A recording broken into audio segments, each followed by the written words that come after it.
রাজধানী মিরপুরের রূপনগরে পোশাক কারখানা ও রাসায়নিকের গুদামে আগুনে ৯ জনের মৃত্যু হয়েছে। দগ্ধ হয়েছেন বেশ কয়েকজন। আগুন নিয়ন্ত্রণে কাজ করছে ফায়ার সার্ভিসের ১২টি ইউনিট। এছাড়া যোগ দিয়েছে সেনা সদস্য, পুলিশ, র্যাব ও বিজিবি।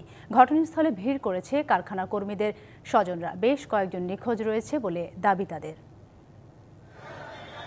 হঠাৎ পোশাক কারখানায় বিস্ফোরণ, মুহূর্তেই আগুন ছড়িয়ে পড়ে পাশের রাসায়নিক গুদামে।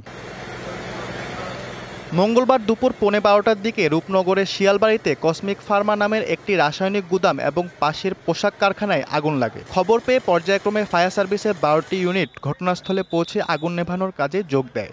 আগুন লাগার কিছুক্ষণ সময় পরে এটা অনেক বিশাল হয়ে গেছে। আমরা যখন ভার্সিটিতে ক্লাস অবস্থায় ছিলাম তখন একটা বিস্ফোরণ হয়েছে, অনেক বিকট শব্দ। তারপরে আমরা বের হয়ে দেখি যে এই অবস্থা। ফায়ার সার্ভিসের পাশাপাশি আগুন নেভানোর কাজে যোগ দেয় সেনাবাহিনী, পুলিশ, র্যাব, বিজিবি এবং শিক্ষার্থী ও স্বেচ্ছাসেবকরা। ঘটনাস্থলে ছুটে আসেন নিখোঁজ অনেকের স্বজন। চলে হৃদয়স্পর্শী আহাজারি। সানশাইন আটা ময়দা সুজি। ভালোবাসায় তুই রে।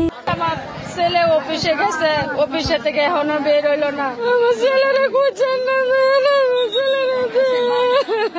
বোনপুত্র ভাই না, বোনপুত্রে ৩ তলা কাজ করে দূরে খাইতে মিলে যাইব না, দূরে খাইতেও যায় না। বেলা ৩:৩০টার দিকে পোশাক কারখানায় আগুন নিয়ন্ত্রণে আসলেও রাসায়নিক গুদামের আগুন নিয়ন্ত্রণ করা সম্ভব হয়নি। গুদামটিতে ব্লিচিং পাউডার, প্লাস্টিক, হাইড্রোজেন পার অক্সাইড রয়েছে। এরপর আগুনের ঘটনায় হতাহতের খবর জানায় ফায়ার সার্ভিস। আমরা ওখানে কাউকে অ্যালাউ করছি না, ইভেন আমাদের ফায়ার ফাইটারদেরকেও অ্যালাউ করছি না। হিউম্যানলেস যেসব টেকনোলজি রয়েছে সেসব প্রযুক্তি দিয়ে এবং ড্রোন দিয়ে এই সমস্ত কার্যক্রম করছি। আমাদের এখনো অপসারণ আপনাদের যেই কেমিক্যালগুলো রয়েছে এই ক্যামিক্যালগুলোর নিউট্রালাইজেশনের কাজ এখনো শেষ হয়নি।